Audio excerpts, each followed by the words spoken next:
इयत्ता 11वी विषय अर्थशास्त्र प्रकरण 2 पैसा या पाठाविषयी आज आपण माहिती पाहणार आहोत. मुळामध्ये पैसा किती महत्त्वाचा आहे हे आज आपल्याला समजतंय. पैशाशिवाय काहीही होऊ शकत नाही.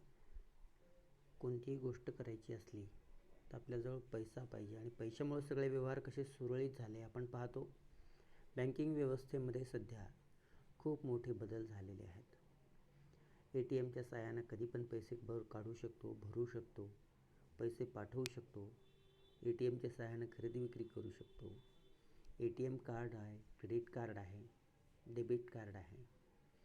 या सगळ्याच्या माध्यमातून आजचं जीवन किती सुखकर आणि सुयोग्य झालेलं आहे हे आपल्याला या नवीन नवीन गोष्टीमुळं लक्षात येत आहे. ATM कार्ड काय, डेबिट कार्ड काय, हे नवीन प्रकारचा पैसा आहे. याला आपण प्लास्टिक मनी म्हणतो. हे रिसेंट झालेले बदल आहेत आणि यामुळं आपलं जीवन अतिशय सुखकर झालेलं आहे, अतिशय आनंदी झालेलं आहे. पण कल्पना करा त्या काळातली जेव्हा पैसा उपलब्ध नव्हता. आज पैशामुळं आपले सगळे व्यवहार सुरळीत होतात. चेकच्या सहाय्याने आपण पैसे देऊ शकतो. कॅशलेस व्यवहार आपण करू शकतो. पूर्वीच्या काळामध्ये जेव्हा पैसा अस्तित्वात नव्हता त्या काळामध्ये कशी अवस्था असेल याची तुम्ही कल्पना करू शकता. कल्पना करा आज पैसा नाही आहे. आपण कशा वस्तू खरेदी करणार? आपण कशा पद्धतीनं वस्तूचं मूल्यमापन करणार? कोणती वस्तू आहे की जी दिल्यामुळं आपल्याला ती वस्तू मिळू शकेल? या सगळ्या अडचणी आपल्याला त्या काळामध्ये भेडसावायच्या. जेव्हा पैसा नव्हता, वस्तूच्या बदल्यात वस्तू दिली जायची आणि घेतली जायची. त्या काळाला आपण म्हणतो की वस्तू विनिमय पद्धत. आजच्या प्रकरणामध्ये आपल्याला हाच भाग पाहायचा आहे की पैसा म्हणजे काय, पैसा कसा निर्माण झाला, पैसा नव्हता तेव्हा कोणकोणत्या अडचणी होता, पैशाचे प्रकार कोणते कोणते आहेत आणि पैशामुळं कोणती कोणती कामं होतात. प्राथमिक स्वरूपाची कामं, दुय्यम स्वरूपाची कामं ही कशा पद्धतीनं होतात आणि पैसा हा जीवन सुखकर करण्यासाठी कसा योग्य हे डिव्हाइस ठरलेलं आहे, योग्य साधन ठरलेलं आहे. या सगळ्याची माहिती आज आपण या टॉपिकमध्ये पाहणार आहोत. या प्रकरणाचं नाव आहे पैसा. तुम्ही वही आणि पेन हातामध्ये घेऊन हे प्रकरण ऐकायला सुरुवात करा. अतिशय दमाने शांतपणे आपण हा पूर्ण टॉपिक ऐकणार आहोत. या टॉपिकमध्ये पैसा म्हणजे काय, पैशाच्या व्याख्या, पैशाची कार्य हे सगळे मुद्दे आपण एका एका टप्प्याटप्प्याने पाहणार आहोत. सुरुवातीच्या काळामध्ये वस्तू विनिमय ही पद्धत कशी निर्माण झाली याविषयी तुम्हाला थोडक्यात सांगतो. जसं समाज अस्तित्वात आला, जशा पद्धतीनं वस्त्या निर्माण झाल्या, तशा पद्धतीनं लोकांना देवाणघेवाण करण्यासाठी सगळ्या गरजा काही सगळ्यांकडे पूर्ण होणाऱ्या नव्हत्या. तेव्हा मग आपली गरज पूर्ण करायची असेल तर माझ्याकडची वस्तू मी तुला देतो, तुझ्याकडची तू वस्तू मला दे. हे व्यवहार सुरू झाला, ज्याला आपण म्हणतो वस्तू विनिमय पद्धत. लोकांच्या गरजा, छोटंसं गाव होतं किंवा छोट्या पद्धतीचे व्यवहार होते, त्यामुळं हे सगळं करणं शक्य होतं. जसजसं काळ बदलला तसतसं याच्यामध्ये अडचणी निर्माण व्हायला लागल्या. आपण पूर्वी म्हणायचो की पूर्वी गावं स्वयंपूर्ण होती, गावातल्या गरजा गावामध्येच भागल्या जायच्या आणि त्यामुळं छोटे छोटे व्यवहार होते ते सगळे त्या त्या परिस्थितीला अनुसरून ते व्यवस्थित व्हायचे. की मला गहू पाहिजे असेल तर मी माझ्याकडची वस्तू त्याला देईल, माझ्याकडची कोणती वस्तू आहे तर जी माझ्याकडे आहे ती मी त्याला देईल. जर माझ्याकडे तांदूळ असेल तर मी तांदूळ देईल, त्यालाही तांदळाची गरज असणार आहे. मग आम्ही एकमेकांना, मी एक पोतं तांदूळ देतो, तू एक पोतं गहू मला दे, मी एक पोतं तांदूळ तुला देतो, तू एक पोतं ज्वारी मला दे. माझ्याकडे आहेत मी ते त्याला देणार आणि त्याच्याकडची जी वस्तू आहे ती मी घेणार. अशा पद्धतीनं वस्तूंची देवाणघेवाण शक्य झालं आणि हे विनिमयाचं माध्यम म्हणून वस्तूच याचा उपयोग सुरू झाल्यामुळे याला वस्तू विनिमय पद्धत असं म्हणतात. विनिमय म्हणजे काय? खरेदी विक्री करणं, देणे घेणं करणं, त्याला आपण विनिमय म्हणतो. तर ह्या वस्तूच्या विनिमयामध्ये वस्तूचाच वापर होत असल्यामुळं या पद्धतीला वस्तू विनिमय पद्धत असं म्हणतात. कालांतराने समाजाच्या गरजा वाढायला लागल्या, अर्थव्यवस्थेचा विकास व्हायला लागला, तसतसे या वस्तू विनिमय पद्धतीमध्ये अडचणी यायला निर्माण झालेल्या आपल्याला दिसून येतात. यामध्ये मला जी वस्तू पाहिजे तीच वस्तू समोरच्याला पण पाहिजे असेल असं होत नाही. उदाहरणार्थ यामध्ये आपण कोणकोणत्या अडचणी येतात त्या गोष्टी आपण पाहूयात. सुरुवातीला वस्तू विनिमय पद्धतीतल्या अडचणी आपण पाहूयात. वस्तू विनिमय पद्धतीमध्ये अनेक अडचणी होत्या. त्याच्यातली नंबर 1ची अडचण दुहेरी गरजांचा संयोगाचा अभाव, मूल्याच्या सामायिक मापदंडाचा अभाव, वस्तूचा साठा करण्यातला अडचण, वस्तूची विभाज्यतेची अडचण, अशा पद्धतीच्या अडचणी ह्या वस्तू विनिमय पद्धतीमध्ये आपल्याला पाहायला मिळतात. त्याचं वर्णन आपण करू. दुहेरी संयोगाचा अभाव ही पहिली अडचण आहे. दुहेरी संयोगाचा अभाव म्हणजे माझ्याकडे गहू आहे आणि मला तांदूळ पाहिजे. माझ्याकडचा गहू मी द्यायला तयार आहे, समोरच्याकडे तांदूळ असेल, त्याला जर गहू पाहिजे असेल तर आमचा व्यवहार होईल. म्हणजे मी माझा गहू देईल, त्याच्याकडनं तांदूळ घेईल. पण मला जी वस्तू पाहिजे, समोरच्याला दुसरीच वस्तू पाहिजे असेल तर त्याला हा व्यवहार करणं अवघड जाईल. त्याची पण गरज हीच असली पाहिजे जी वस्तू माझ्याकडे आहे. परंतु अशा गाठीभेटी होणं, असे दुहेरी संयोग सापडणं हळूहळू अवघड व्हायला लागलं आणि यामुळंच ह्या वस्तू विनिमय पद्धतीमध्ये अडचणी निर्माण झाल्या असं आपण म्हणतो. नंबर 2, मूल्याच्या सामायिक मापदंडाचा अभाव. एखाद्या वस्तूची, माझ्या वस्तूची किंमत मी ठरवणार, समोरच्याच्या वस्तूची किंमत समोरचा ठरवणार, पण ही किती ठरवणार याला काही मापदंड नव्हतं.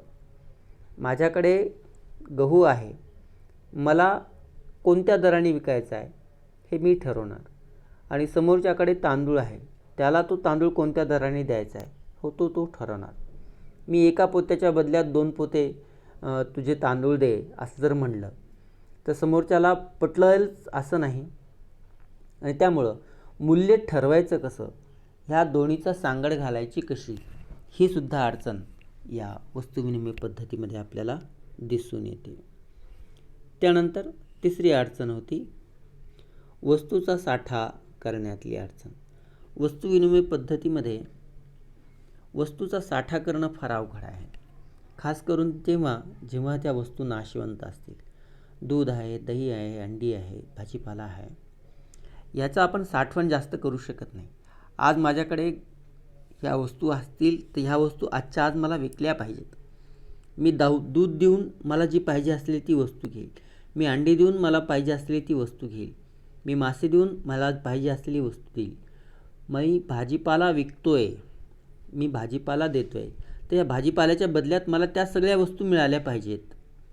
अशा पद्धतीचं देवाणघेवाण करणं हे हळूहळू अवघड व्हायला लागलं आणि असलेल्या वस्तूचा साठा करणंसुद्धा अवघड व्हायला. मला जर दूध विकायचे, मला योग्य तो मोबदला मिळाला नाही तर मी माझं दूध साठवून ठेवू शकत नाही, मी अंडी साठवून ठेवू शकत नाही, भाजीपाला साठाचं करून ठेवू शकत नाही. तर यामुळं या वस्तू विनिमय पद्धतीमध्ये अडचणी यायला निर्माण झालेली आपल्याला दिसून येते. त्यानंतर वस्तूच्या विभाज्यतेची अडचण ही सुद्धा एक मोठी अडचण वस्तू विनिमय पद्धतीमध्ये होती. आज आपल्याला 10 रुपयाची वस्तू जर एखादी असेल, त्याच्यातली अर्धीच वस्तू घ्यायची असेल तर आपण 5 रुपये देतो. असं विनिमयामध्ये असं विभाजन आपण करू शकतो.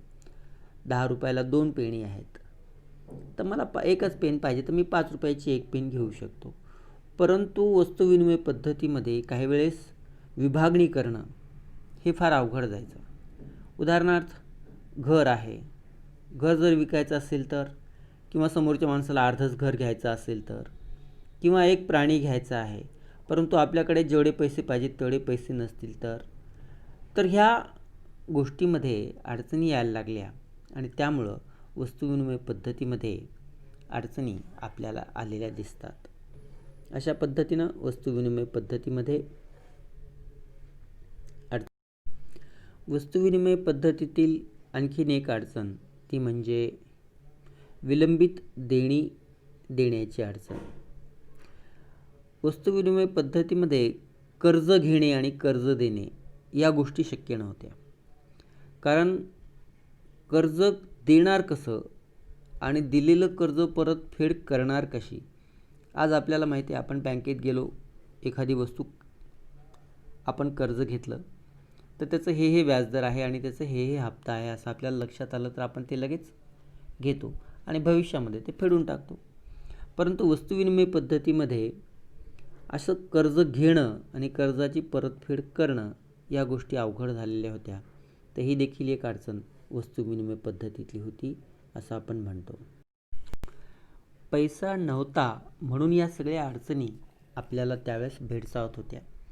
कारण पैशाची निर्मिती झालेली नव्हती. वस्तूच्या बदल्यात वस्तू देणे घेण्याचे व्यवहार याला मर्यादा आहेत, याला थोड्याशा अडचणी आहेत. या अडचणी आपण आत्ता पाहिल्या. या सगळ्यावरती उपाय होता की याच्यासाठी पैशाचा शोध लागणं गरजेचं होतं की जेणेकरून हे सगळे व्यवहार तर करता यावेत, सगळ्यांना आपले आपले व्यवहार तर करता यावेत आणि अशी एखादी वस्तू पाहिजे की जी सर्वांना मान्य असेल आणि सर्वजण त्याचा स्वीकार करतील आणि त्याला पैसा म्हणून मान्यता मिळेल. अशी वस्तू शोधण्याचा प्रकार त्या काळामध्ये सुरू झाला. त्यानंतर या पैसा का असला पाहिजे या पैशाच्या व्याख्या अर्थतज्ज्ञांनी केलेली आहेत. त्या पैशाच्या काही व्याख्या आपण पाहूयात. पहिली व्याख्या केलेली आहे क्राउथर यांनी. क्राउथर यांच्या व्याख्येचा उल्लेख आपण या ठिकाणी करू. क्राउथर यांच्या मते पैसा म्हणजे अशी वस्तू की जी विनिमयाचं माध्यम म्हणून काम करेल आणि सर्वांना स्वीकार्य असेल. त्याचबरोबर त्या वस्तूनं मूल्यमापन आणि मूल्यसंचयाचं कार्य केलं पाहिजे. अशी कोणतीही वस्तू म्हणजे पैसा. या व्याख्येचं फोड करून आपण पाहूयात. जी वस्तू ज्याला आपल्याला पैसा म्हणायचा आहे त्यांनी काय काय कार्य केलं पाहिजे. एक तर विनिमयाचं माध्यम म्हणून काम केलं पाहिजे, ते सगळ्यांना स्वीकार्य असलं पाहिजे, त्याचबरोबर त्या वस्तूनं मूल्यमापनाचं कार्य केलं पाहिजे आणि मूल्यसंचयाचं कार्य केलं पाहिजे. अशी कोणतीही वस्तू ज्याला आपल्याला ह्या सर्व कामांमध्ये ती वस्तू करेल ती वस्तू म्हणजे पैसा होय.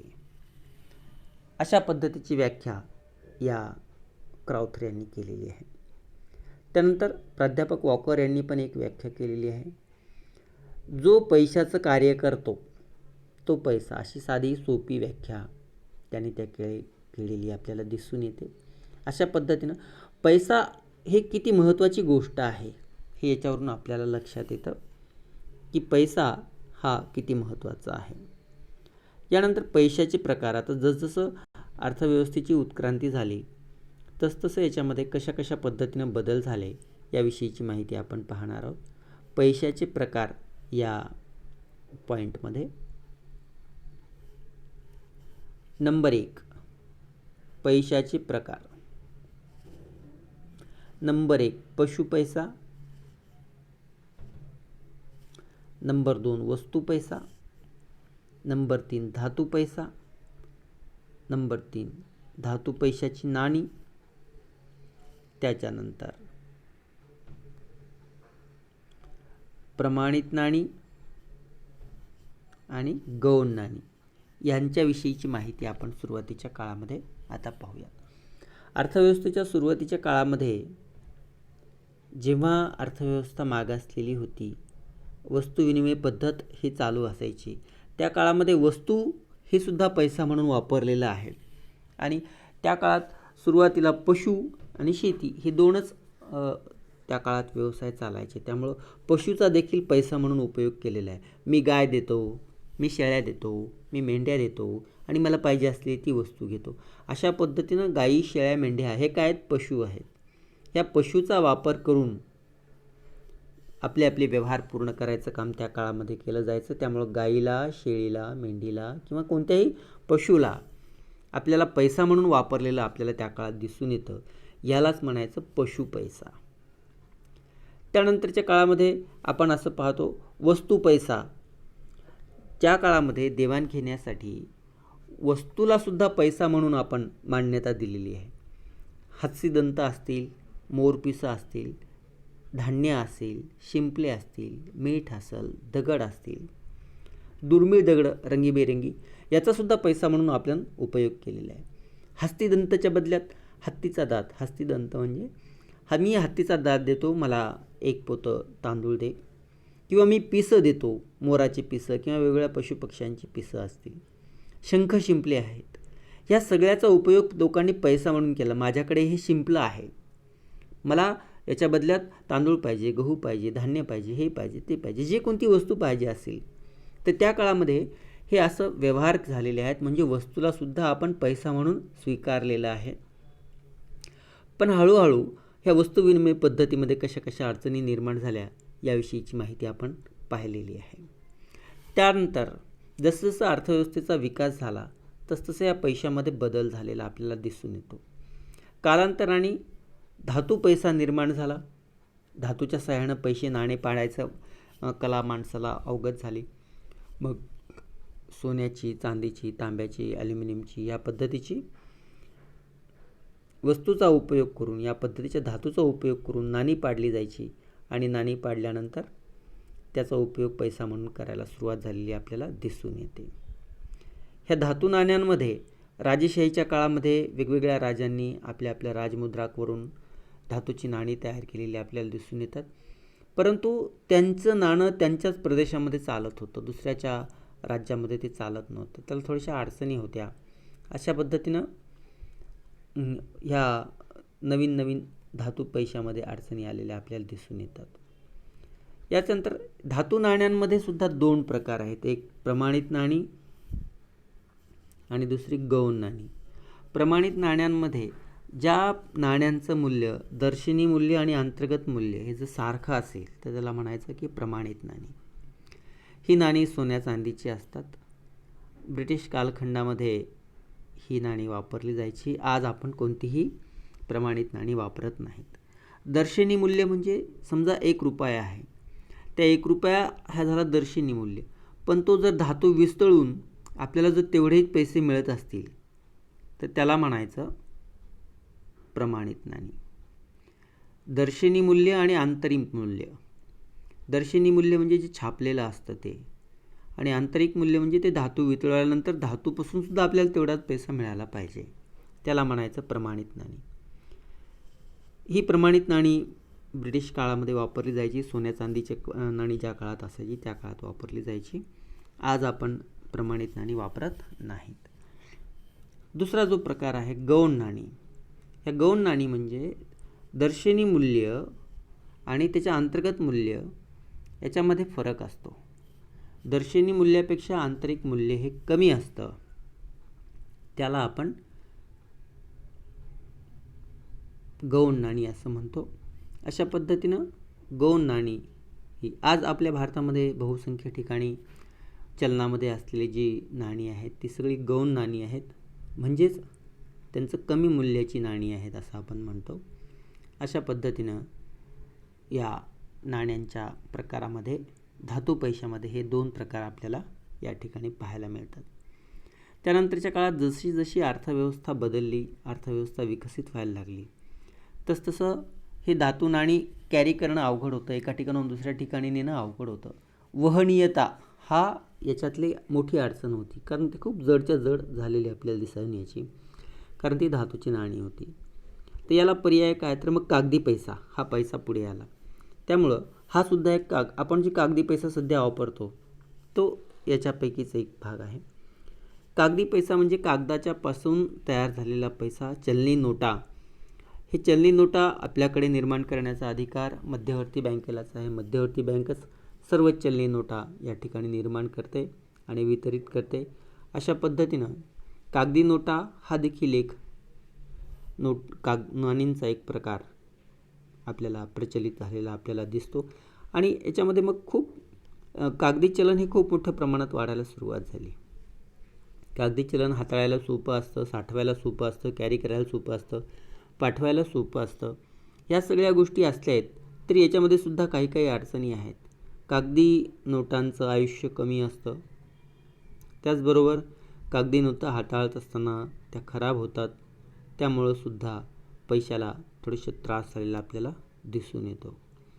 कागदी पैसा हा आज प्रचलित आहे. नाणी ही सुद्धा प्रचलित आहेत. त्याच्यानंतर अर्थव्यवस्थेचा पुढचा टप्पा ज्याला आपण म्हणतो तो म्हणजे पतपैसा. हा देखील एक पैशाचा एक प्रकार आहे. पतपैसा म्हणजे काय? आपल्याला पुढे बँकिंग सेवा पाहायची आहे, त्यावेळेस हा मोठा टॉपिक आपल्याला हाताळायचा आहे. बँकांनी निर्माण केलेला पैसा. बँकांनी निर्माण केलेला पैसा म्हणजे काय?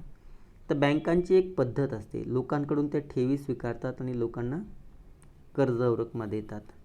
त्याचबरोबर धनाकर्ष, धनादेश यासारखे पैसेसुद्धा बँकांकडून आपल्याला वापरता येतात. तर ह्या दरम्यानच्या काळातून निर्माण होणारा जो पैसा आहे त्याला म्हणायचं पतपैसा. पतपैसा ह्या बँका निर्माण करतात, व्यापारी बँका निर्माण करतात, लोकांकडून ठेवीच्या रूपाने पैसा स्वीकारतात आणि गरजू लोकांना पैसा कर्जावर रकमाने देतात. ह्या पद्धतीमधून जो पैसा निर्माण होतो त्याला आपण पतपैसा म्हणतो. हा पतपैसा निर्माण करण्याचं कार्य या व्यापारी बँका करतात. हा पैसा एका व्यक्तीकडून दुसऱ्या व्यक्तीकडे धनादेशाद्वारे, धनाकर्षासारखे पद्धतीनं हाताळता येतो, हस्तांतरित करता येतो आणि या पद्धतीनं काम केल्यामुळं हे हस्तांतरित करण्याचं पतसाधन आहे. धनादेश, धनाकर्ष ही जे पैसा आहे तो पतसाधन आहे. म्हणजे एका ठिकाणाहून दुसऱ्या ठिकाणी आपण तो पैसा पाठवू शकतो. अशा पद्धतीनं पैशासारखं कार्य ते पार पाडताना आपल्याला दिसून येतात. तर हा सुद्धा एक अर्थव्यवस्थेतला एक महत्त्वाचा प्रकार आहे, पैशाचा प्रकार, तो म्हणजे पतपैसा होय.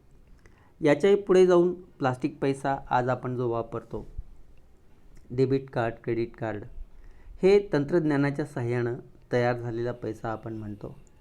तर ह्या बिना पैशाचा व्यवहार आपण करू शकतो ह्या डेबिट कार्ड, क्रेडिट कार्डच्या सहाय्यानं. म्हणून याला प्लास्टिक पैसा म्हणलेला आहे. बघा, पशु पैसा, धातू पैसा, कागदी पैसा, पतपैसा आणि प्लास्टिक पैसा अशा पद्धतीनं पैशामध्ये वाढ झालेली आपल्याला दिसून येते.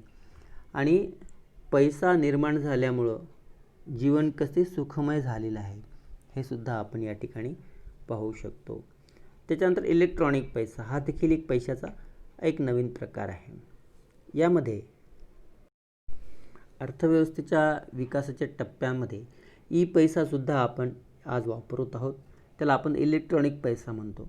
म्हणजे खिशामध्ये 1 रुपया नसतानासुद्धा आपण हजारोचे व्यवहार करू शकतो. उदाहरणार्थ मोबाईलच्या सहाय्यानं पैसा एका खात्यातून दुसऱ्या खात्यात पाठवू शकतो. टॅबलेटच्या सहाय्यानं, स्मार्ट कार्डच्या सहाय्यानं, संगणकाच्या सहाय्यानं, इंटरनेट बँकिंगच्या सहाय्यानं आपल्या खात्यातला पैसा आपण दुसऱ्याला पाठवू शकतो, दुसऱ्याच्या खात्यात पैसा भरू शकतो.